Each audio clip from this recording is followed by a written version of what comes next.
தவக்காலம், 6ஆம் வாரம், பரிசுத்த வாரம், பெரிய வெள்ளி, இயேசுவின் பாடுகளும் மரணமும். உயிர்த்தாண்டவர் இயேசு கிறிஸ்துவில் எனக்கு மிகவும் பிரியமான சகோதர சகோதரிகளே, இயேசுவின் பாடுகளும் மரணமும். 1. இயேசு கிறிஸ்துவின் பாடுகள், மரணம், உயிர்ப்பு ஆகிய மிக சிறப்பான வரலாற்று நிகழ்வுகள்தான் புதிய ஏற்பாட்டின் அடித்தளம். இதுவே தொடக்க கால கிறிஸ்துவ மக்களின் மனதில் இருந்த மாபெரும் நற்செய்தி.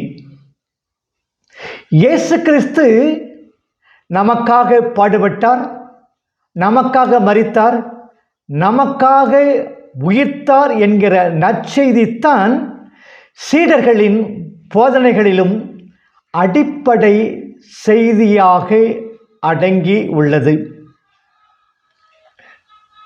2. இயேசுவை கொல்ல முயற்சிகள். இயேசு கிறிஸ்து தம்முடைய இறையாட்சி பணியை தொடங்கிய காலத்திலிருந்தே மரணத்தின் சாயல் அவர் மீது தொடர்ந்து படர்ந்து கொண்டே இருந்தது. இயேசுவின் முன்னோடி திருமுழுக்கு யோவான் சிறையில் அடைக்கப்பட்டு பிறகு தலை வெட்டுண்டு கொல்லப்பட்டது இயேசுவின் மரணத்தை முன்னதாகவே பிரதிபலிக்கின்றது. மார்க்கு 6:14-29.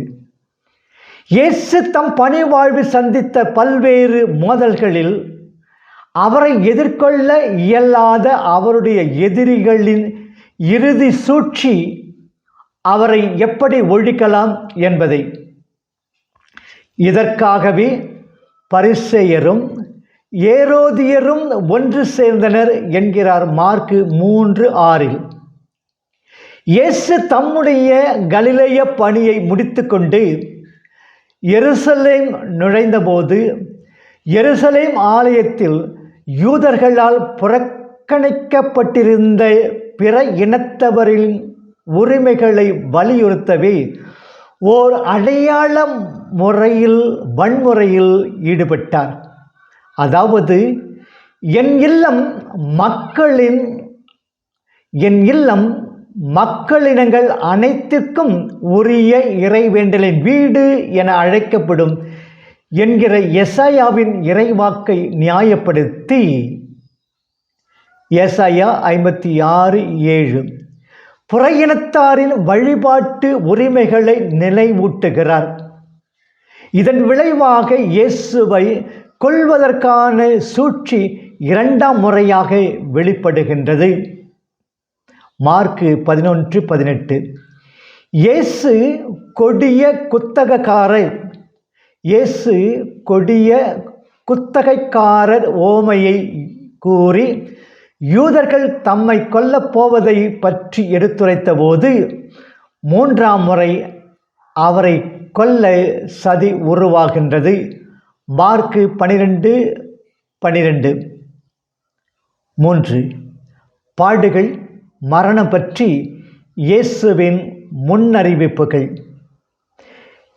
இயேசுவின் மீட்பு பணியின் போது அவரை எதிர்த்த யூதர்களின் சவால்களும் அவரை கொன்றுவிட அவர்கள் சிந்தித்து கொண்டிருந்த சூழ்ச்சிகளும் ஒருபுறம் இருக்க, தம் பாடுகளை பற்றியும் மரணத்தை பற்றியும் 3 முறை தம் சீடருக்கு வெளிப்படுத்தினார். முதன்முறையாக இயேசு தம் சீடருக்கு தம் பாடுகளை பற்றி முன்னறிவித்த போது தம் மெசியா தன்மையின் இரகசியமே தம் பாடுகளிலும் மரணத்தில்தான் அடங்கியுள்ளது என்பதை விளக்கும் பாணியில் அவற்றை பற்றி விளக்கினார். மார்க்கு 8:27-35. தம் பாடுகளை ஏற்க விரும்பாத பேதுருவை சாத்தான் என கூறி பாடுகளை ஏற்காத பேதுரு தம் எதிரி என்பதை வலியுறுத்தினார். இரண்டாம் முறையாக தம் பாடுகளை தம் சீடருக்கு வெளிப்படுத்திய போதும் அதனால் சீடர்கள் அதை ஏற்க இயலவில்லை. தம் பாடுகளை தம் சீடருக்கு வெளிப்படுத்திய போதும் சீடர்களால் அதை ஏற்க இயலவில்லை. மார்க்கு 9:30-32.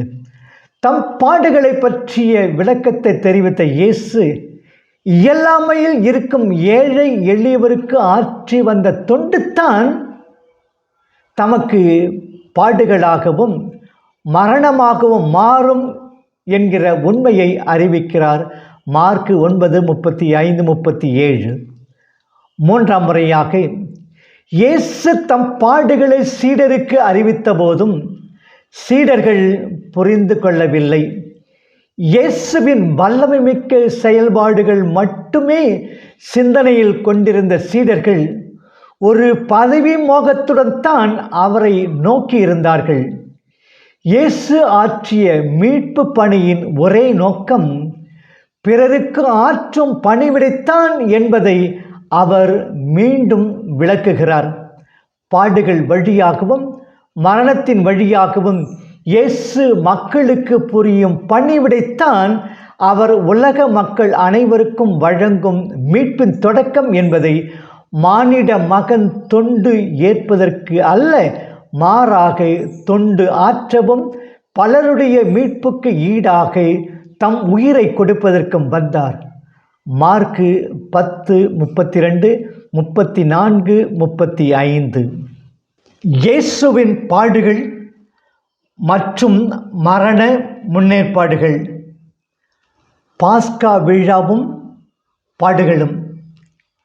இயேசுவின் பாடுகள் இஸ்ராயல் மக்களின் விடுதலை விழாவான பாஸ்காவுடன் இணைக்கப்பட்டுள்ளன. இயேசுவின் பாடுகள் இஸ்ராயல் மக்களின் விடுதலை விழாவான பாஸ்கா விழாவுடன் இணைக்கப்பட்டுள்ளன. மார்க்கு 14:1-2. இதன் அடிப்படை காரணம் பாஸ்கா விழா இஸ்ரேல் மக்கள் எகிப்து நாட்டிலிருந்து பெற்ற விடுதலை வாழ்வை கொண்டாடிய விழாவாக கருதப்பட்டது. இந்த பழைய விடுதலை விழாவின் விருந்துதான் பாஸ்கா விருந்து. இதன் மையமாக விளங்கியது பலியிடப்பட்ட ஆட்டுக்குட்டி. இனி அந்த ஆட்டுக்குட்டி நமக்காக பாடுபட்டு மரித்த இயேசு கிறிஸ்து தான் என்பதை காட்டவும், அவருடைய பலியினால் ஒரு புதிய விடுதலை வாழ்வு மக்களுக்கு கிடைத்துள்ளது என்பதை உணர்த்தவும் யூதர்களின் பாஸ்கா விழாவை ஒட்டிய இயேசு தம் பாடுகளை அனுபவிக்கத் தொடங்கினார். இயேசு கிறிஸ்து தான் பாஸ்கா ஆட்டுக்குட்டி என்பதை பவுலடியார் இயேசுவின் பாடுகளுக்கும் மரணத்திற்கும் ஒரு சிறப்பான மீட்புத்தன்மையை ஏற்படுத்தி தருகிறார். பாஸ்கா விழாவின் போது எருசலேமில் கூடும் மக்கள் தங்கள் கொலை திட்டத்திற்கு இடையூறாக இருக்கக்கூடும் என்று கருதிய யூத சங்கத்தினரின் கவலை நம் கவனத்தை ஈர்க்கிறது. பாஸ்கா விழாவின் போது எருசலேமில் கூடும் மக்கள் தங்கள் கொலை திட்டத்திற்கு இடையூறாக இருக்கக்கூடும் என்று கருதிய யூத சங்கத்தினரின் கவலை நம் கவனத்தை ஈர்க்கிறது. நற்செய்தியாளர் மார்க்கு இயேசுவின் மக்கள் சார்பு நிலையை அடிக்கடி எடுத்து கூறியுள்ளார். இயேசுவின் போதனைகள், அவருடைய வல்ல செயல்கள் எவ்வாறு மக்கள் சார்பு தன்மை கொண்டிருந்தனவோ அவ்வாறே அவருடைய பாடுகளும் இருக்கின்றன. ஏனெனில் இப்பாடுகள் வழியாகத்தான் இயேசு தம் இறையாட்சியினை மக்களுக்கு உரித்தாக்க இருக்கிறார். மார்க்கு 15:37-39. பாடுகளும் தைலம் பூசுதலும். இயேசுவின் பாடுகளிலும் மரணத்திலும் இயேசுவின் பாடுகளிலும் மரணத்திலும் தான் அவருடைய மெசியா தன்மை வெளிப்படுத்தப்படுகிறது. மெசியா என்றால் எண்ணெய் பூசப்பட்டவர் அல்லது திருப்பொழிவு பெற்றவர் என்பது பொருள். திருப்பொழிவு செய்யப்பட்டவராக இயேசு தம் பாடுகளை அனுபவித்து தாம் ஒரு மெஸ்ஸியாவாக துன்பப்பட்டார். அரசர், இறைவாக்கினர், குரு என்கிற முப்பெரும் பண்புகளும் இங்கே அடங்கியுள்ளதை நாம் அறிந்து கொள்ள வேண்டும். நறுமண தைலத்தின் அருமை கருதி அதை பூசி வீணாக்காமல் ஏழைகளின் நலனுக்காக அதன் விலையை பயன்படுத்தி இருக்கலாமே என்கிற ஒரு சிலரின் ஆட்சேபனையை இயேசு ஏற்க மறுக்கிறார். பூசுதல் செய்த பெண்ணையும் இயேசு பாராட்டுகிறார். என் அடக்கத்திற்காக இவர் முன்னதாகவே என் உடலுக்கு தைலம் பூசிவிட்டார். மார்க்கு 14:8 என்கிற வார்த்தைகள் இயேசுவின் பாடுகளை தொடர்ந்து அவருடைய மரணமும் அடக்கமும் மெசியா தன்மையின் விரிவாக்கமே. அவருடைய செயல் தம்முடைய மெசியா தன்மையுடனும் மீட்பு பணியுடனும் நெருக்கமாக இணைக்கப்பட்டுள்ளது என்பதை இயேசு குறிப்பிடுகின்றார். உலகம் முழுவதும் எங்கெல்லாம் நற்செய்தி அறிவிக்கப்படுமோ அங்கெல்லாம் இவர் செய்ததும் எடுத்து கூறப்படும், இவரும் நினைவு கூறப்படுவார். மார்க்கு 14:9 என்று கூறியதில் ஓர் ஆழ்ந்த கருத்து உண்டு. தைலம் பூசியதின் உள்நோக்கம் இயேசுவின் மெசியா தன்மையை வெளிப்படுத்துவது என்பது. இயேசுவின் பாடுகள், மரணம், உயிர்ப்பு ஆகிய உண்மைகளை தன்னில் கொண்ட ஒரு மகத்தான பணி. இயேசு நமக்காக பாடுபட்டார், நமக்காக மரித்தார் என்கிற நற்செய்தி உண்மைக்கு இப்பூசுதல் நிகழ்ச்சி உறுதுணையாக உள்ளது. பாடுகளும் யூதாசும். யூதாசு இயேசுவின் பாடுகளுக்கும் மரணத்திற்கும் உகந்த ஒரு சதித்திட்டத்தில் ஈடுபட்டார். யூதாசு இயேசுவின் பாடுகளுக்கும் மரணத்திற்கும் உகந்த ஒரு சதித்திட்டத்தில் ஈடுபட்டார். அதாவது இயேசு கிறிஸ்துவை காட்டி கொடுத்தார்.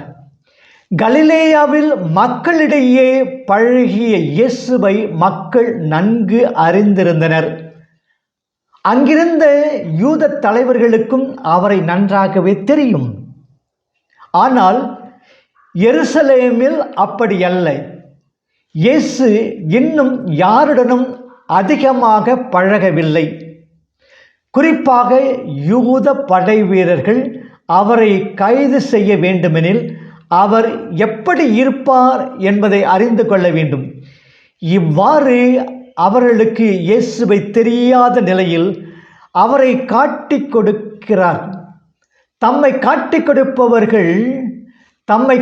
கொடுப்பார்கள் என்ற இயேசு பாடுகள் பற்றிய முன்னறிவிப்பில் கூறியதை நிறைவேற்றி அப்பாடுகளையே தொடக்கி வைக்கிறார் யூதாசு. மார்க்கு 9:31, 10:33. இயேசு தம் இறுதி உணவாக பாஸ்கா விருந்து கொண்டாடிய போது நற்கருணையை ஏற்படுத்தினார். இயேசுவின் பாடுகள் மரணத்தின் நினைவே நற்கருணை என்றும், பாடுகளில் அடங்கியுள்ள இயேசுவின் தியாகம் நற்கருணை வழியாக தொடர்ந்து கிறிஸ்துவ வாழ்வில் இடம்பெற வேண்டும். கெத்சமனி தோட்டத்தில் இயேசு. கெத்சமனி தோட்ட வேதனை நிகழ்ச்சியில் இரு தாக்கங்கள் இடம்பெற்றுள்ளன. முதலாவது வரலாற்று பூர்வமானது. அடுத்தது தொடக்க கால திரு அவையின் உணர்வுகளை எதிரொலிப்பது. இயேசு ஒலிவ மலைக்கு சென்றது தமக்கு நிகழ இருக்கும் பாடுகளை நினைத்து ஆழ்ந்த மனத்துயரத்தில் சீடர் குழுவில் முக்கியமான மூவரின் தோழமையை நாடியது. தமக்கே உரிய அரமேய மொழி வார்த்தையை பயன்படுத்தி கடவுளை மீண்டும் மீண்டும் பாசத்துடன் அப்பா என அழைத்து தன் துன்பக்கில்லம் அகல வேண்டும் என்று தந்தையிடம் மன்றாடியது போன்ற நிகழ்வுகளில் ஒரு தெளிவான வரலாற்று இழை காணப்படுகிறது.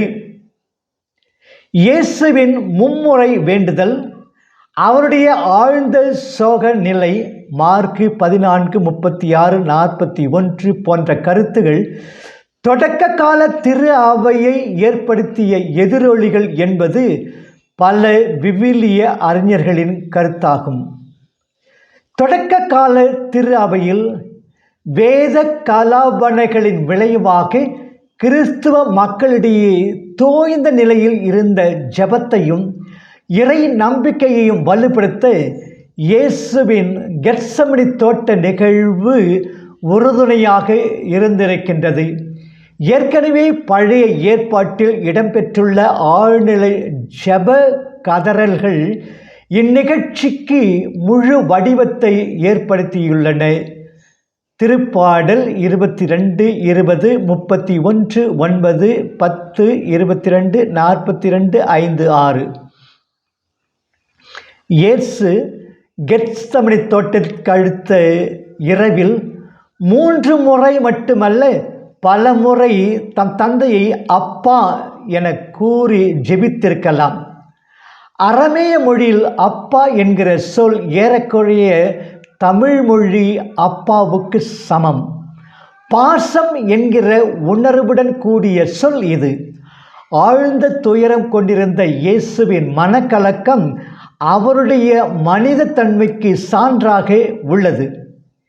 இக்கிண்ணத்தை என்னிடமிருந்து அகற்றும் என்கிற வேண்டுகோள் இயேசு அனுபவிக்க இருந்த துன்பங்களின் கொடூரத்தையும் அவருடைய மனித இயல்பையும் மீண்டும் மீண்டும் வலியுறுத்துகின்றன. உன் விருப்பப்படியே நிகழட்டும் என்கிற இறை திருவுள்ள உணர்வு வேதனைகளை தவித்து கொண்டிருந்த தொடக்க கால கிறிஸ்தவர்களுக்கு ஒரு சிறப்பான பாடம். விழித்திருந்து இறைவனிடம் வேண்டுங்கள் என்று இயேசு தூங்கிக் கொண்டிருந்த தம் சீடருக்கு அளித்த அறிவுரை, துன்பத்தில் துவண்டு நம்பிக்கை இழந்து கொண்டிருந்த கிறிஸ்தவர்கள் ஜெபித்து தைரியம் பெற வேண்டும் என்பது பற்றிய ஆறுதல் வாக்கு. பொதுவாக கெத்சமனி தோட்ட நிகழ்ச்சியில் நாம் ஏற்க வேண்டிய முதல் சிந்தனை, இயேசு தமக்கு நிகழ இருந்த உடற்சார்ந்த துன்பங்களின் விளைவாக அவருடைய வியர்வை பெரும் இரத்த துளிகள் போல் தரையில் விழுந்ததை மருத்துவர் எனப்பட்ட லூக்கா எழுதிய நற்செய்தியில் சேர்க்கப்பட்ட ஒரு மரபு. லூக்கா 2:14. இரண்டாவது சிந்தனை, இயேசுவின் துன்பங்களும் சீடர்களின் சுயநல மயக்கத்திற்கும் இடையே விளங்கிய பெரும் முரண்பாடு. இயேசுவுடன் ஒன்றித்து அவருடைய துன்பங்களில் அவரோடு இருக்க வேண்டியவர்கள் இயேசுவுடன் ஒன்றித்து அவருடைய துன்பங்களிலும் அவரோடு இருக்க வேண்டியவர்கள். மார்க்கு 3:19, 3:13-19 அவருடைய எந்த வழியிலும் பங்கேற்காமல் அவரை விட்டு விலகி சுயநலத்திற்கே தங்களை உட்படுத்தி கொண்டது சீடத்துவத்தின் ஒரு தோல்வி. பரமதந்தை இயேசுவின் வேண்டுதலை கேட்கவில்லை என நாம் குறை கூறலாம். ஆனால் இயேசுவின் இறையாட்சி முழுமை பெறவும் மக்கள் மீட்பு பெறவும் அவருடைய துன்பங்கள் இன்னும் முழுமை பெறவில்லை என்பதாக நாம் கருத வேண்டும். இயேசு அனுபவித்த வேதனைகளின் கொடூரத்தை பரமதந்தை அறிந்தவரே. இருப்பினும் இயேசுவின் வழியாக வரவிருந்த மீட்பின் உயர்வையும் அவர் அறிந்திருந்தார். இயேசுவின் வேதனைகளில் அவரை வலுப்படுத்த ஒரு தூதர் விண்ணிலிருந்து தோன்றியது பரமத்தந்தை இயேசுவின் மீது கொண்டிருந்த ஆழ்ந்த அன்பிற்கு ஓர் அடையாளம். இயேசுவுடன் இணைந்து இறையாட்சி முழுமை பெற உழைக்கும் சீடர்களுக்கும் துன்பம் இன்றியமையாததாக விளங்குவதை பவுலடியார் சுட்டிக்காட்டுகிறார். கிறிஸ்து தம் உடலாகிய திரு அவைக்காக வேதனையுற்றார். அவர் மேலும் பட வேண்டிய வேதனையை என் உடலில் ஏற்று நிறைவு செய்கிறேன் என்பது பவுலடியார் தரும் பாடம். கொலோசியர் 1:24. தலைமை சங்கத்தின் முன் இயேசு. ஒரு சமய விசாரணை. மார்க்கு 14:53-65. கெத்செமனி தோட்டத்தில் இயேசு கைது செய்யப்பட்டார்.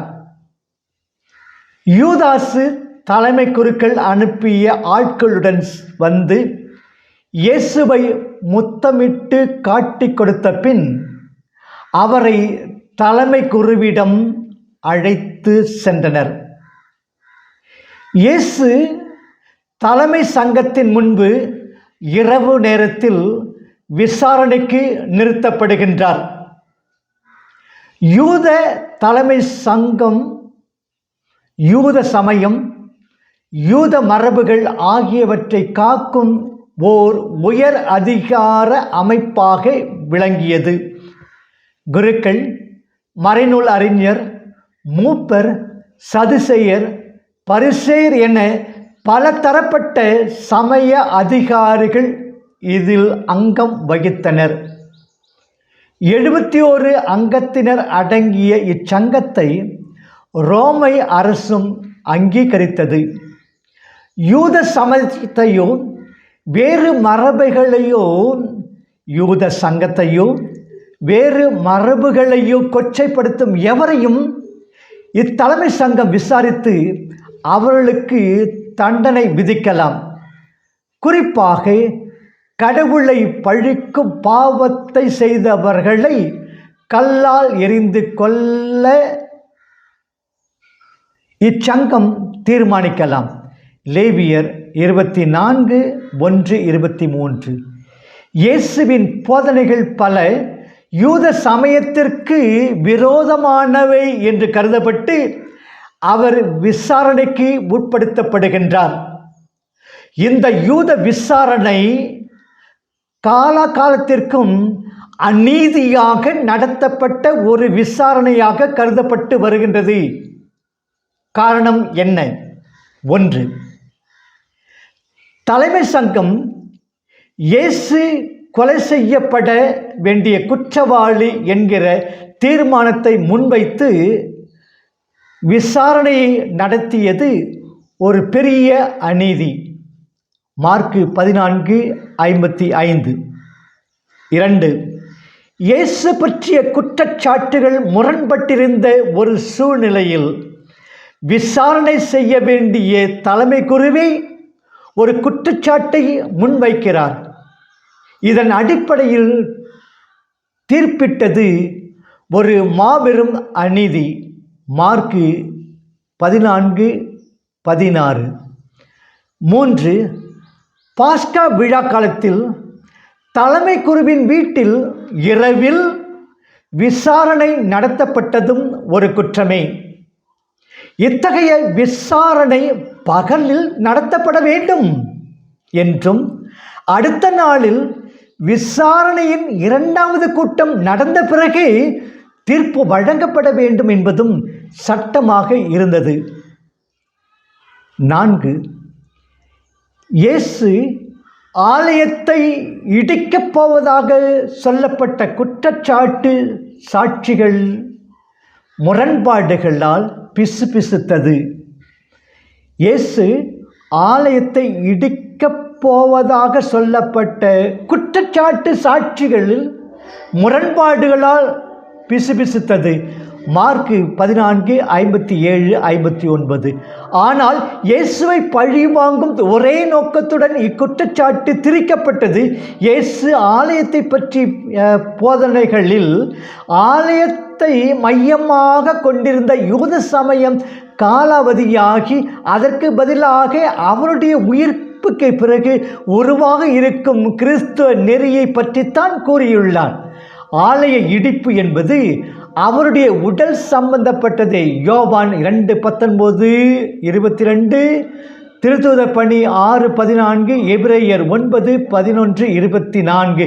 ஆனால் யூத சங்க விசாரணையில் யூதர்கள் போற்றிய ஆலயத்தை பற்றிய ஒரு உணர்ச்சி பூர்வமான பாசத்தை ஏற்படுத்தி இயேசு மீது குற்றப்பழி சுமத்த ஒரு மாபெரும் முயற்சி எடுக்கப்பட்டது. 5.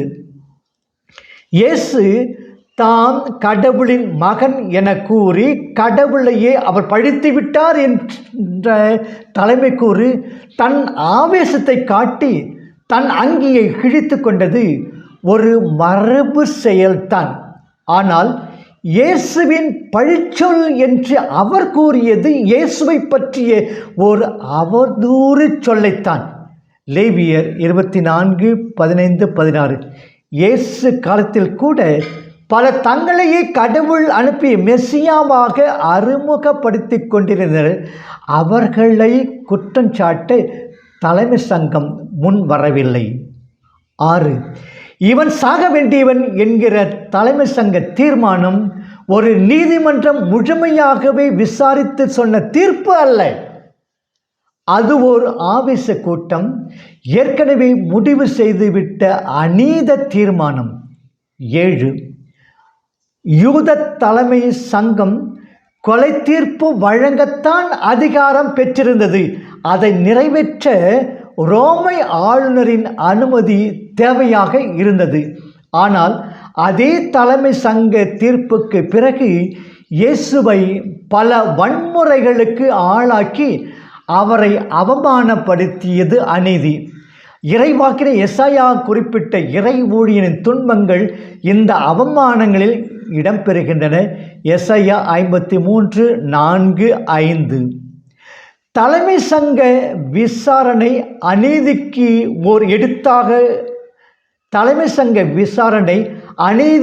ஓர் எடுத்துக்காட்டாக விளங்கினாலும் அதே தலைமை சங்கத்தில் இயேசு தம்மை மாட்சிக்குரிய மெசியாவாக அறிவித்து கொண்டது தான் பெரும் உண்மை. மார்க்கு 14:69-62. ஆளுநர் பிலாத்துவின் முன் இயேசு. ஓர் அரசியல் விசாரணை. மார்க்கு 15:1-15. யூத தலைமை சங்கம் சமய நியதிகள் என்பவற்றின் பெயரில் விசாரணை செய்து இயேசுவை கொலை தீர்ப்புக்கு ஆளாக்கியது. அவர்கள் இயேசுவை கல்லால் எறிந்து கொலை செய்திருக்கலாம். லேவியர் 24:25. ஆனால் ரோமை அரசு அத்தகைய செயலை தடுத்து வைத்திருந்தது. தலைமை சங்கத்தின் தீர்ப்பை ரோமை ஆளுநர் மட்டுமே செயல்படுத்த வேண்டும் என்பது ரோமை அரசின் கட்டளை. ஆகவே தான் இயேசு ஓர் அரசியல் விசாரணைக்கு ஆளாக்கப்படுகின்றார். யூத சங்க விசாரணையில் இயேசு தம்மை கடவுள் மகனான மெசியா என அறிமுகப்படுத்தி கொண்ட ஒரு தெய்வ பழிக்காக கொலை தீர்ப்புக்கு ஆளானார். பிலாத்துவின் அரசியல் விசாரணையில் இதே இயேசு தாம் யூதரின் அரசன் என்று அறிமுகப்படுத்தி கொண்டார் என கூறி ஓர் அரசு எதிர்ப்பு குற்றத்திற்காக தீர்ப்புக்கு உள்ளாகின்றார். யூத தலைமை சங்கத்தினர் பிலாத்துவின் அரசியல் நிலைக்கேற்ப அவர் மீது சாற்றிய குற்றத்தையும் அரசியல் ஆக்கிவிட்டனர். பிலாத்து ரோமை காலனி அரசின் சார்பாக யூதேயாவுக்கு பொறுப்பேற்றிருந்த 5வது ஆளுநர் பொந்தியு பிலாத்து. இவருடைய ஆட்சி காலம் 10 ஆண்டுகள் நீடித்தது. கிபி 26 முதல் 36 வரை. பொதுவாக ரோமை ஆளுநரின் அரண்மனை வடக்கே செசாரியாவில் இருந்தது. ஆனால் பாஸ்கா விழாவின் போது அவர் எருசலேமில் ஏரோதுவின் அரண்மனையில் தங்கியிருந்தார். பிலாத்து இரக்கமற்றவர் என்றும் முரட்டுத்தனம் கொண்டவர் என்றும் வன்முறை ஊழல் போன்ற குணங்களை கொண்டவர் என்றும் யோசப் பிலேவியு என்கிற யூத எழுத்தாளர் விவரித்துள்ளார். ஆனால் இயேசுவின் விசாரணையில் பிலாத்து ஓரளவு நீதியை கடைபிடித்து இயேசுவை விடுதலை செய்வதில் அக்கறை கொண்டவராக காட்டப்படுகிறார். இயேசுவின் கொலை தீர்ப்புக்கு ரோமை அரசை விட யூத தலைமை சங்கம் தான் அதிகம் கண்டனத்திற்கு ஆளாக வேண்டும் என்கிற முதல் நூற்றாண்டு திரு அவையின் கருத்து இங்கு எதிரொலிக்கிறது. இயேசுவின் மரணத்தில் தனக்கு பங்குள்ளை என்று கூறி பிலாத்து தன் கைகளை கழுவியது அவரது குற்றத்தை எவ்வகையிலும் குறைக்கவில்லை. மத்தேயு 26:24. இயேசு குற்றமற்றவர் என பிலாத்து அறிந்ததும் தலைமை சங்கத்தினர் தூண்டுதலால் மக்களை எழுப்பிய கூச்சலுக்கு பயந்து பிலாத்து இயேசுவை சிலுவையில் அறைய தீர்ப்பிட்டார். இயேசுவை குற்றமற்றவர் என பிலாத்து அறிந்தும் தலைமை சங்கத்தினரின் தூண்டுதலால் மக்கள் எழுப்பிய கூச்சலுக்கு பயந்துதான் இயேசுவை சிலுவையில் அறைய தீர்ப்பிட்டார் என்கிற உண்மை பிலாத்துவின் கோழைத்தனத்தை காட்டியுள்ளது. தலைமை சங்கம் தங்களுடைய முதல் விசாரணையை தொடர்ந்து விடியற்காலையில் கொலை குற்றவாளியாக இயேசுவை இழுத்துச் சென்று தங்களுடைய தீர்ப்பை உறுதிப்படுத்திக் கொள்ள தலைமை சங்கத்தினர் பிலாத்துவிடம் வருகின்றனர். அவர்கள் மிக தந்திரமாக சமய குற்றச்சாட்டை அரசியல் குற்றச்சாட்டாக மாற்றுகின்றனர். அங்கு குழுமியிருந்த மக்கள் கூட்டத்தை தூண்டிவிட்டு பாஸ்கா விழாவை முன்னிட்டு இயேசு விடுதலை செய்யப்படக்கூடாது என்றும் பரபாசை விடுதலை செய்ய வேண்டும் என்று கூச்சல் போட வைக்கின்றனர். தொடக்க கால திரு அவையில் யூதர்கள் தான் இயேசுவை கொலை செய்தார்கள் என்ற கருத்து வலுவாக இருந்தது என்பதை தலைமை சங்கம் நடந்து கொண்ட முறையில் வெளிப்படுகின்றது. பரபா இவர் பிலாத்துவின் விசாரணையில் நேரடியாக இடம்பெறவில்லை. ஆனால் அவர் பற்றிய பேச்சு அதிகமாக இடம்பெறுகிறது. யார் இந்த பரபா? ஒரு கலகத்தில் ஈடுபட்டு கொலை குற்றம் சாட்டப்பட்டு மரண தண்டனைக்காக சிறையில் இருந்தவர் என தெரிகிறது. ரோமை அரசுக்கு எதிராக செயல்பட்ட தீவிரவாத குழுவினராக இவர் இருந்திருக்கலாம் என்ற கருத்தும் உள்ளது. ஆண்டுதோறும் பாஸ்கா விழாவில் ஒரு குற்றவாளியை விடுவிக்கும் வழக்கம் பாலஸ்தீனாவில் இருந்ததாக எந்த வரலாற்று குறிப்பும் இல்லை. ஒருவேளை இயேசுவை விடுவிக்க பிலாத்து மேற்கொண்ட ஒரு புது முயற்சியாக இருக்கலாம் என்று சில ஆய்வாளர்கள் கருதுகின்றனர். இங்கு நாம் காணக்கூடிய ஒரு முக்கிய கருத்து, இயேசுவின் மரணத்திற்கு முழு பொறுப்பு யூதர்களே தான், ரோமை அரசு அல்ல என்பதே.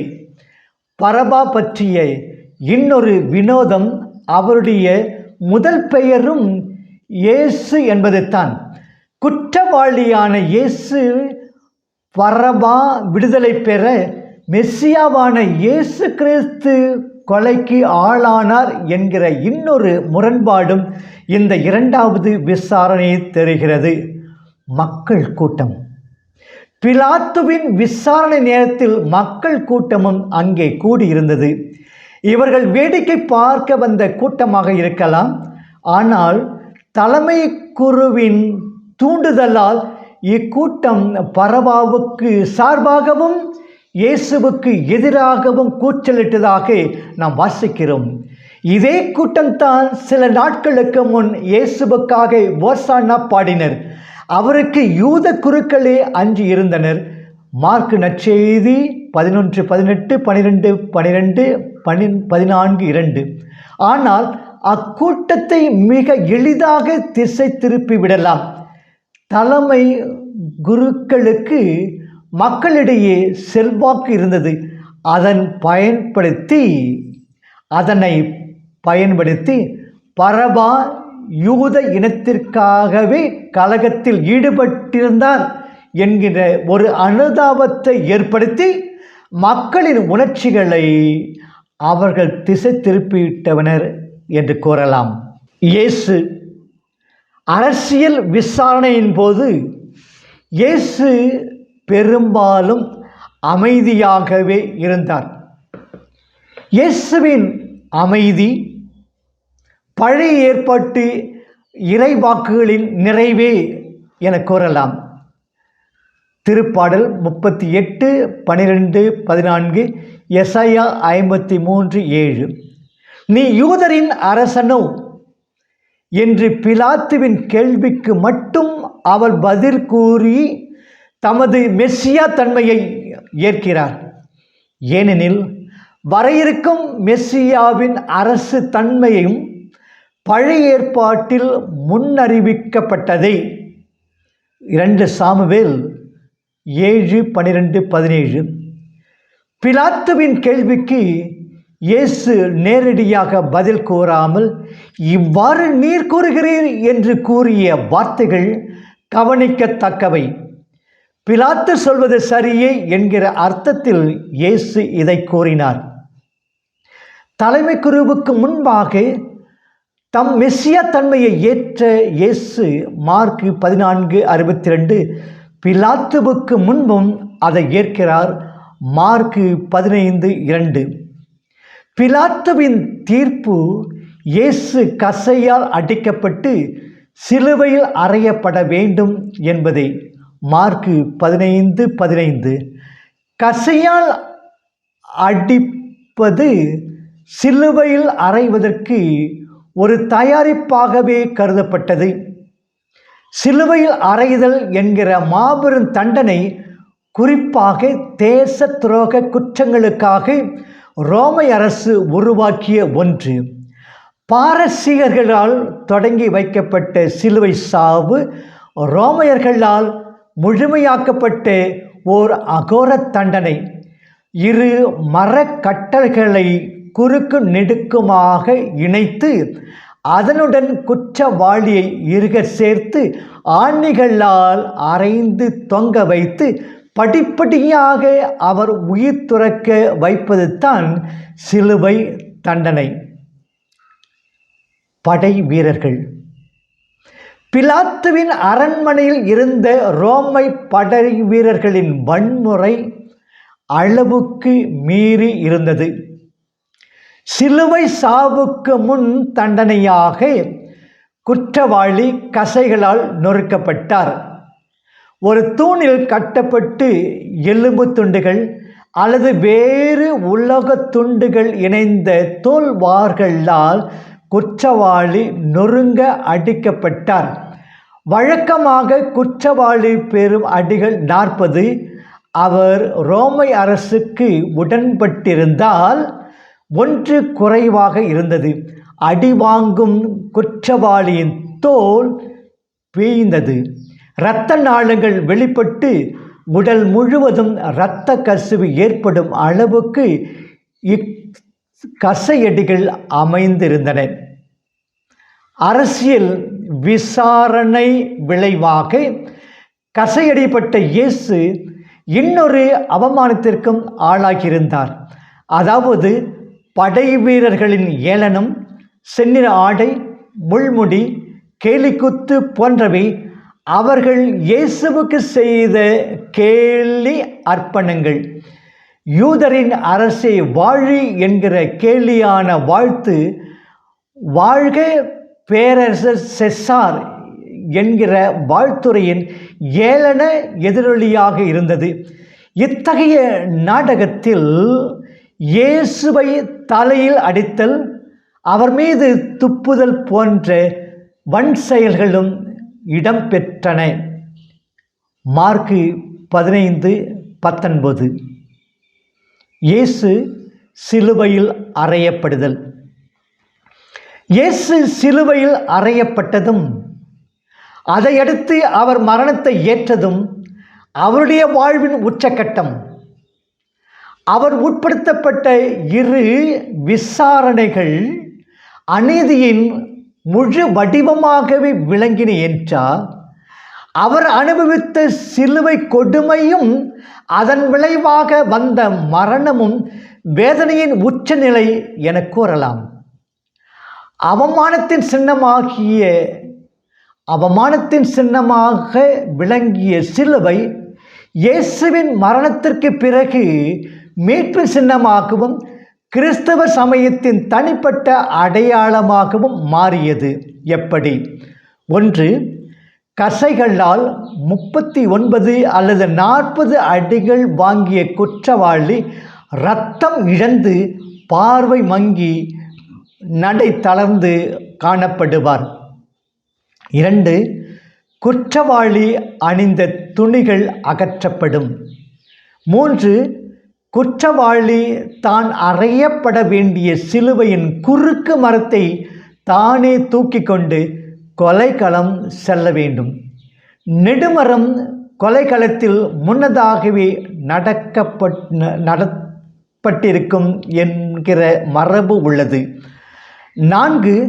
குற்றவாளி சிலுவையில் அறையப்படும்போது நெடுமரம் கீழே இறக்கப்பட்டு அவர் அதில் படுக்க வைக்கப்படுகிறார். அவர் ஆணிகளாலோ கயிறுகளாலோ சிலுவையுடன் இறுக பிணையப்படுகிறார்.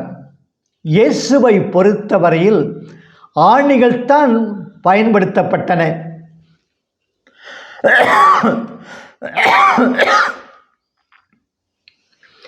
குறுக்கு கட்டையில் குற்றவாளியின் பெயர், தண்டனையின் காரணம் போன்ற விவரங்கள் எழுதப்பட்டு அது நெடுமரத்தோடு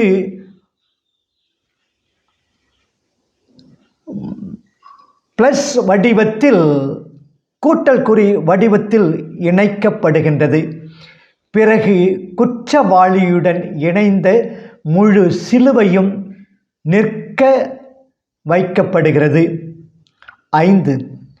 குற்றவாளி சிலுவை மரத்தில் மிகுந்த உடல் வலிகளுடன் தொங்குவார்.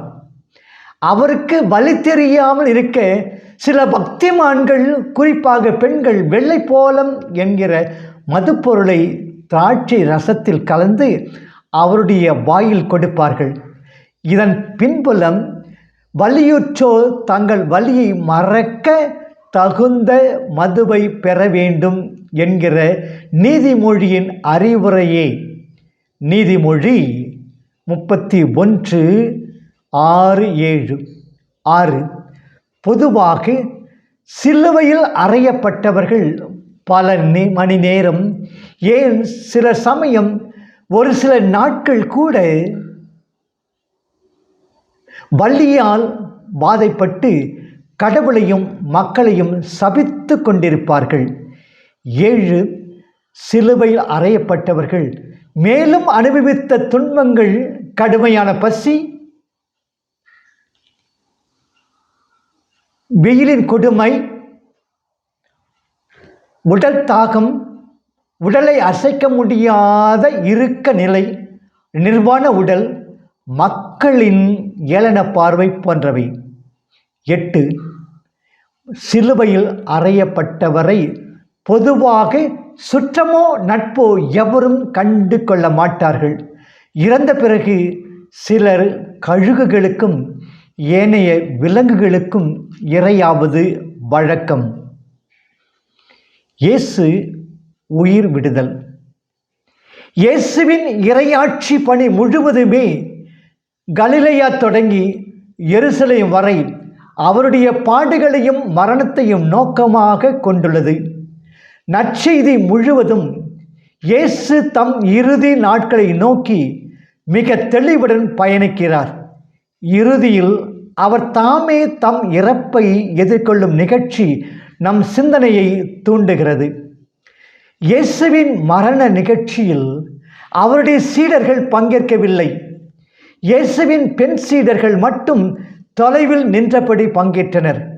கடைசியாக எழுதப்பட்ட யோவான் நற்செய்தியில் மட்டும் இயேசுவின் தாய் மரியாளும் அவரது அன்பு சீடர் யோவானும் சிலுவை அடியில் இருந்ததாக குறிப்பிடப்பட்டுள்ளது.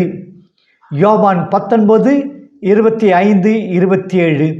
இனி நற்செய்தியாளர் மார்க்கு தரும் இயேசுவின் மரண நிகழ்ச்சியை ஆழ்ந்து கவனிப்போம். மார்க்கு 15:23.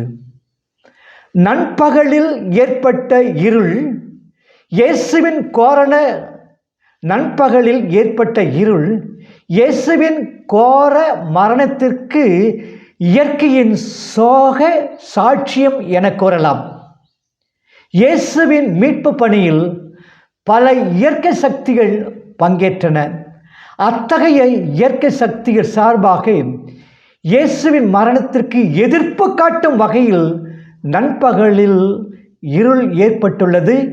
எசாயா 13:9-11, 50:2-3, எசேக்கியேல் 15:6-9. மார்க்கு 15:34-36. இயேசு அரமேய மொழியில் எலோயி எலோயி என தொடங்கும் துன்புறுவோரின் துக்க பாடலை ஜெபிக்கின்றனர். திருப்பாடல் 22. இயேசு அனுபவிக்கும் வலியின் கொடுமை, பரம தந்தையும் தம்மை கைவிட்டு விட்டார் என்கிற சோகம் ஆகிய அனைத்தும் கலந்த ஒரு துன்புறும் இறைவேண்டலாக இது வெடிக்கிறது. இயேசு ஆவேசத்துடன் தந்தையை எலோயி என தாய்மொழியில் அழைத்து கீழே நின்று கொண்டிருந்த காவலருக்கு எலியா என கேட்டிருக்கலாம். ஆகவே தான் அவர்கள் ஒரு புதுமையை எதிர்பார்த்து எலியா இறைவாக்கினர் வருகையை பற்றி பேசுகின்றனர். மார்க்கு 15:37-39. இயேசு ஆற்றிய பணியின் முழுமை இந்த 3 வசனங்களில் அடங்கி உள்ளது.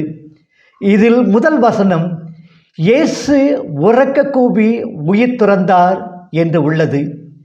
இயேசு உயிர் துறந்தார் என்பது கிரேக்க மூலத்தில் அவர் தாமே தம் விருப்பப்படி மரணத்தை மேற்கொண்டார் என்கிற அர்த்தத்தில் உள்ளது. ஆகவே இயேசு தாம் உலகில் வாழ்ந்தவரின் நோக்கத்தை இங்கே நிறைவு செய்கிறார் என்று நாம் பொருள் கொள்ள வேண்டும். இயேசு தாம் உலகில் வாழ்ந்தவரின் நோக்கத்தை இங்கே நிறைவு செய்கிறார் என்று நாம் பொருள் கொள்ள வேண்டும். இயேசு பல துன்பங்களை அனுபவித்து பசியால் வாடிய நிலையில் உரக்க கத்தியிருக்க முடியுமா? இயேசுவின் உரக்க கத்துதலில் இருப்பது ஏமாற்றமோ சோகமோ அல்ல. மாறாக இது ஒரு வெற்றியின் அடையாளம் அல்லது ஒரு இறை வெளிப்பாட்டின் அடையாளம். இயேசுவின் திருமுழுக்கின் போதும் அவருடைய உருமாற்றத்தின் போதும் எழுந்த தந்தையின் குரல் இயேசு இறைமகன் என்கிற வெளிப்பாட்டை தந்தது. மார்க்கு 1:11-9-7. அதே பாணியில்தான் இயேசு இறக்கும்போது அவர் இறைமகனாக வெற்றியுடன் இறக்கிறார் என்கிற செய்தி இங்கே உறுதிப்படுத்தப்படுகிறது. கடவுள் தம்மை இஸ்ராயேல் மக்களுக்காக வெளிப்படுத்திய போதெல்லாம் இயற்கை முழக்கங்கள் அறிகுறிகளாக இருந்தன. விடுதலை பயணம் 19:18. இந்த வெளிப்பாடு இயேசு இறைமகன் என்பதை மட்டுமல்ல, அவருடைய இருபெரும் சாதனைகளையும் இங்கே வெளிப்படுத்தப்படுகின்றது. இயேசுவின் மரணத்தை தொடர்ந்து ஏற்பட்ட முதல் நிகழ்ச்சி திருக்கோவிலின் திரை மேலிருந்து கீழ் வரை இரண்டாக கிழிகின்றது. இதன் உட்கருத்து ஆழமானது. இத்திரை யூதர்கள் அல்லது அவர்கள் சார்பாக யூத தலைமைக்குரு மட்டும் வழிபாடு செலுத்த உரிமை பெற்றிருந்த ஆலயத்தின் தூயகத்தை மூடி மறைத்து கொண்டிருந்தது. யூதர் அல்லாதவர் அத்தூயகத்தில் நுழையாதபடி தடுத்தது. ஏனென்றால் கடவுள் யூதர்களுக்கு மட்டும் உரியவர் என்பதை யூதர்கள் சுய செருக்குடன் நம்பி வந்தனர். ஆனால் இயேசுவின் மரணம் தன் முதல் விளைவாக தூயகத்தின் திரையை கிழிக்க, இனி கடவுள் எல்லா மக்களுக்கும் உரியவர், அனைவரும் கடவுளின் மக்களே என்கிற மாபெரும் உண்மையை நிலைநாட்டுகின்றது.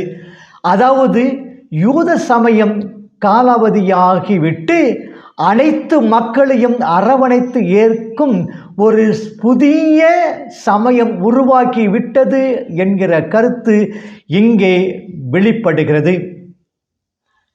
இந்த அகில உலக தன்மை கொண்டு புதிய சமயம் விளங்கும் என்கிற உண்மைக்கு சான்றாக உள்ளது அடுத்த நிகழ்ச்சி. அதாவது இயேசுவின் கொலைக்கு காவலாக நின்றிருந்த ஒரு பிற இனத்து நூற்றுவ தலைவர் இறந்த இயேசுவை கடவுள் மகனாக ஏற்று தன் நம்பிக்கையை வெளிப்படுத்துகிறார். இம்மனிதர் உண்மையாகவே இறைமகன் என அவர் அறிவிக்கிறார். இவ்வாறு யூதர் பிற இனத்தவர் என்கிற பாகுபாடு இல்லாத ஒரு புதிய நெறி இயேசுவின் மரணத்தில் உருவாக்கம் பெறுகிறது. அத்தோடு இறைமகன் என்கிற பட்டத்துக்குரியவர் சீசர் என்கிற நிலைப்பாட்டிற்கு ஓர் ரோமை நூற்றுவ தலைவர் மறைமுகமாக மறுப்பு தெரிவிக்கிறார். சிலுவையில் மரித்த இயேசுவே அந்த தகுதிக்கு உரியவர் என அறிக்கை விடுக்கிறார். இந்த ரோமை காவலர் இயேசுவை இறைமகனாக ஏற்றது அவர் புதுமைகள் ஆற்றிய போதல்ல, மாறாக குற்றம் சாட்டப்பட்டு சிலுவையில் இரத்தம் சிந்தி இறந்தபோது தான் என்கிற முரண்பாட்டு உண்மைத்தான் இயேசுவை பற்றிய சிறப்புமிக்க வெளிப்பாடு. இவ்வாறு கடவுள் மகனாகிய இயேசு கிறிஸ்துவை பற்றிய நற்செய்தியின் தொடக்கம் என்கிற சொல்லாக்கத்துடன் தொடங்கிய மார்க்கு நற்செய்தி இம்மனிதர் உண்மையாகவே இறைமகன் என்கிற நூற்றுவ தலைவரின் நம்பிக்கை அறிக்கையில் முழுமை பெறுகின்றது. Mark 1:1, mark 15:39. இயேசுவின் சீடர் பேதுரு ஏற்க விரும்பாத பாடுகள் மரணம் பற்றிய மெசியா உண்மையை ஒரு பிற இனத்து நூற்றுவ தலைவர் ஏற்கிறார். தம் பாடுகளிலும் மரணத்திலும் இயேசு உலக மீட்பர் ஆன உண்மையை இங்கே ஆழ்ந்த அழுத்தம் பெறுகின்றது. இந்த 4 எழுத்துகளையும் நாம் அடிக்கடி பார்த்திருக்கலாம். ஆம், இயேசு சிலுவையில் அறையப்பட்டிருக்கும் சுரூபத்தில் இயேசுவின் தலைக்கு மேலே இதனை பார்த்திருக்கலாம். கிறிஸ்தவர்கள் பெரிய வெள்ளியை இயேசு சிலுவை அறையப்பட்டு கொலை செய்யப்பட்ட நாளை ஒவ்வொரு ஆண்டும் ஈஸ்டர் ஞாயிற்றுக்கிழமைக்கு முந்திய வெள்ளியன்று நினைவு கூறுகிறார்கள். உலக வாழ்வை மீட்பினை கொண்ட புனித சிலுவையின் இந்த 4 எழுத்துக்களை பற்றி புதிய கண்ணோட்டத்தில் சிந்திக்கலாம். இயேசுவை யூதர்கள் சிலுவையில் அறைந்த பின் அப்போதைய ஆளுநராக இருந்த பிலாத்து நாசரேயனாகிய இயேசு யூதர்களின் அரசன் என்று பொருள்படும் வகையில் எபிரேயம், கிரேக்கம், லத்தீன் மொழிகளில் எழுதிய பலகையை இயேசுவின் மீது பொருத்த செய்தனர். INRI என்பது ஜீசஸ் நாசரேத்து ரெக்ஸ் யூதேயோரும் என்கிற லத்தீன் சொற்றொடரின் வார்த்தைகள் முதல் எழுத்துகள் இவை. திரு அவையின் சிலுவைப் பாதை. படைப்பிலும் மனித குலத்திலும் இயல்பாக இணைந்திருக்கும் தியாக அன்பை படைப்பின் சிலுவை பாதை என்கிறோம். படைப்பை பலவீனமாக்கும் சுயநல அன்பு நோயின் பாதையாகும். இயேசுவின் சிலுவை பாதை அனைவருக்கும் ஒரு சிறந்த பாதையாகும். திரு அவை இத்தகைய சிலுவை பாதையை விதி என்றோ வேதனை என்றோ கருதாமல் வெற்றியின் பாதையாக தழுவிக்கொள்கிறது. குருவை போல சீடன் இருப்பது முறையாகும். இறைவனின் எல்லாவற்றிற்கும் துவக்கமும் நடுவும் முடிவுமாக இருப்பது போல திரு அவையின் சிலுவை பாதையை தேடி பயணிப்போம். 1. பாதையின் துவக்கம். இறைவன் யாரையும் சிறைப்படுத்துவதில்லை. இவ்வாறு நாமும் நம்மை அல்லது அயலானை தீர்ப்பிடாது சிறைப்படுத்தாது வாழ இயேசு தீர்ப்பையும் கடந்து சுதந்திரத்தோடு தன்னை தருவதை தியானிப்போம். கடமையை செய்வது நன்று. வாழ்வின் பொறுப்புகளை திரு அவை முழுமையாக ஏற்பது எவ்வளவோ நல்லது. நமக்கு உரிமை இல்லை, ஆனால் சுதந்திரம் உண்டு. விழுவது பலவீனம், எழுவது இறைபலம். அகங்காரத்தையும் மமக்காரத்தையும் குணப்படுத்த நமது பலவீனங்கள், தோல்விகள், பிழைகள், பாவங்கள் நல்ல மருந்தாகும். கடவுள் ஒருவர்தான் முழுமையாக வலிமை மிக்கவர். மற்றவர்கள் மற்றவை வரையறைக்குள் வளரும் விழுதுகளாகும். சந்திப்பின் அடையாளம். தாயும் சேயும் ஆண்மை பெண்மை படைப்பு படைக்கின்றவர் மண்ணகம் விண்ணகம் என்று பரவலாக பொருள் கொண்டால் இறையுறவு சந்திப்பில் சக்தி பிறக்கும். மலரும் கணிதரும் சுயநிறைவு உடையவர் இறைவன்தான். மனிதர்க்கு படைப்பும் மனிதமும் உதவுவது மிகவும் தேவை. இரக்கமுடையோர் பேறு பெற்றோர். நானே பார்த்து கொள்வேன் என்பது தற்பெருமை. அகங்காரமாக இயலும். இறைவனுக்குள் இருவர் இருப்பது போல நமக்குள்ளும் இருக்கட்டும். 2. பாதையில் நடுவம். உயிரின் உத்தமத்தை உணர்பவர்கள் சிறப்பாக பெண்கள். அடுத்து இதயமுள்ளவர்கள். வாழ்க்கை பாதையில் புழுதி, உமிழ்தல், சொல்லடிகள், புண்கள் இவைகளை ஆவியின் ஆலயத்தில் அகோர காட்டி என்றால் இரக்கமுடையவன் எதிர்த்து வந்து ஆவியில் ஆலயத்தை தூய்மைப்படுத்தியது என்று படைப்பு மனித முழுவதும் தேவை அல்லவா சிதைப்பவர் பலர், சிற்பமாக்குபவர் சிலர். கீழே விழுந்திடும் தூசி ஒட்டவில்லை என்பது கௌரவம்.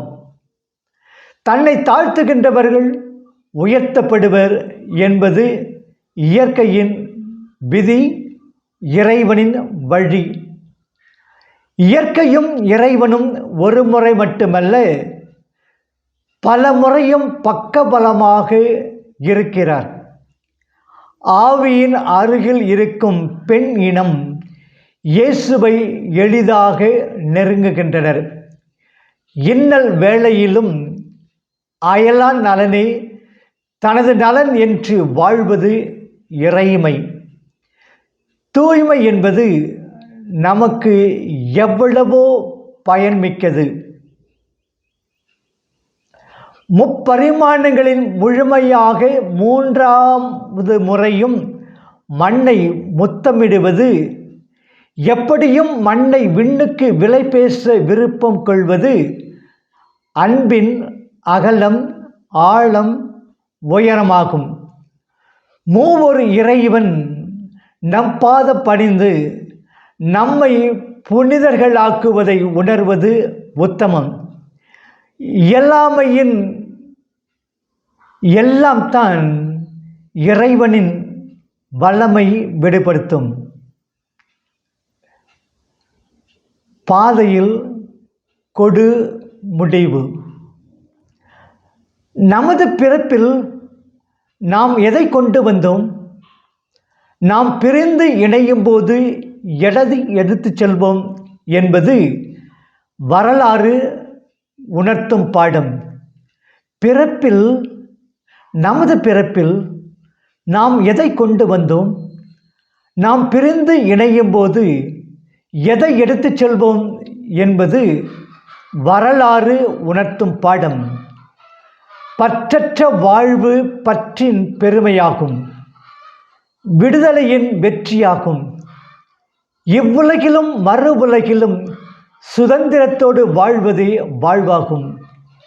மண் விண்ணோடும் விண்ணோடும் இணைவதே அறைவதும் விடுபடுவதுமாகும். இவ்வாறு இறைவனோடும் படைப்போடும் சங்கமம் ஆவது வாழ்வின் பயனாகும். தாயிடம் தாயின் கொடையும், தந்தையிடம் தந்தையின் கொடையும் அடைக்கலம் அடைவது வேதனையும் சாதனையும் நிகழ்த்தும் மகத்தான செயலாகும். ஆவி ஆவிக்கும் உடல் உடலுக்கும் என வாழ்வதே வாழ்வின் லட்சியமாகும். கடவுள் நமக்கென இருக்கையில் மனித குலம் என்றும் மகிழட்டும். நன்மரணம் நன்வாழ்வு ஒரு முறை வாழ்வு ஒப்பற்ற வாழ்வாகட்டும். நன்மரணம் நன்வாழ்வு ஒரு முறை வாழ்வு ஒப்பற்ற வாழ்வாகட்டும். சிலுவையின் கொடுமுடி இழப்பல்ல, ஆதாயமாகும். இதுவே நமது நம்பிக்கையாகும். எதிர்மறை முழுவதும் நேர்மறை ஆகிறது. இருக்கின்ற போதும் உயிர்ப்பின் வாழ்வு, இறக்கின்ற போதும் உயிர்ப்பின் வாழ்வு, என்றுமே இறைவனோடு இருப்பது எல்லாருக்கும் உரிய வாழ்வு. 4. திரு அவையின் பாதை. வெற்றியின் பாதையை மீட்பர் மனித குலத்திற்கு வழங்கி வருகிறார். மனித குலம் எப்பாதையில் பயணிக்கிறது என்பது நமது கவனத்துக்குரியதாகும். திரு அவையின் பாதை தனக்கும் மீட்பை வழங்க வேண்டும், மற்றவர்க்கும் வெற்றியின் பாதையான ஒளிர வேண்டும் என்பதில் தெளிவு உண்டு. இருப்பினும் இன்றைய திரு அவையின் பாதையை செவ்வையான முறையில் அமைத்து கொள்ள புனித ராயப்புரை போன்ற ஏனைய திருத்தூதர்களைப் போல, இன்றைய மறைசாட்சிகளைப் போல திரு அவை முழுவதும் விளங்க வழிகாட்ட வேண்டியவர்கள் எங்கே என்று தொடர்ந்து தேடுவோம். திருமணத்தில் அர்ப்பணித்து வாழ்வோரின் வாழ்வு வேதனைகள் நடுவில் சாதனைகளாக சாட்சி பகர்கின்றது என்று நினைத்து பாராட்டுவோம். ஜெபிப்போர் இதைவிட பல மடங்கு இன்றைய திரு ஆட்சியாளர்கள் துறவிகள் வாழவும் சான்று பகரவும் பகிர்ந்து கொள்ளவும் வேண்டுவோம். இன்றைய உலகம் இயேசுவின் முப்பெரும் சோதனைகளால் மிகவும் எல்லாரையும் தன் பக்கம் ஈர்ப்பதில் கடந்து செல்லும் வெற்றியை பெற்று வருகிறது. இயேசுவை போல அருள்வாக்கினாலும் ஆவியின் ஆற்றலாலும் என்றும் எழும் சோதனைகளை விழிப்போடு விலக்கி மேற்கொண்டு சாதனை புரிய இறை வல்லமை நம்மை நிரப்பி வருவதை காலை மாலை நினைத்து நலம் வளம் பெறுவோம். நற்செய்திக்காகவும் இயேசுவுக்காகவும் எதையும் எங்கு சந்திப்போம். இவைகளை விட்டு சாதி சமயம் மொழி ரீதி பதவி பட்டம் உயர்வு பணம் என்ற சோதனைகளுக்கு நாமும் ஆளாக வேண்டாம். மற்றவர் முன் எதிர் சாட்சிகளாய் தொடர்பு சாதனங்கள் வழியாக உப்பும் புளிக்காரமும் அற்றவர்களாக விளங்காதிருக்க உயிர்த்த ஆண்டவரை தியானத்திலும் திருப்பலியிலும் சந்தித்து அனுபவிப்போம். கேள்விக்கு உட்படாத ஓர் இனமாக மாறவிடாமல் படைத்தவர்க்கும் படைப்புக்கும் எப்பொழுதும் சரியான பதிலை அளிக்கும் பொறுப்பான பணியாளர்களாக இருப்போம். நமது சிலுவை பாதை வெற்றிக்கு அழைத்து செல்வாராக. நமது சிலுவை பாதை வெற்றிக்கு அழைத்து செல்வாராக. நமது சிலுவை பாதை வெற்றிக்கு அழைத்து செல்வதாக.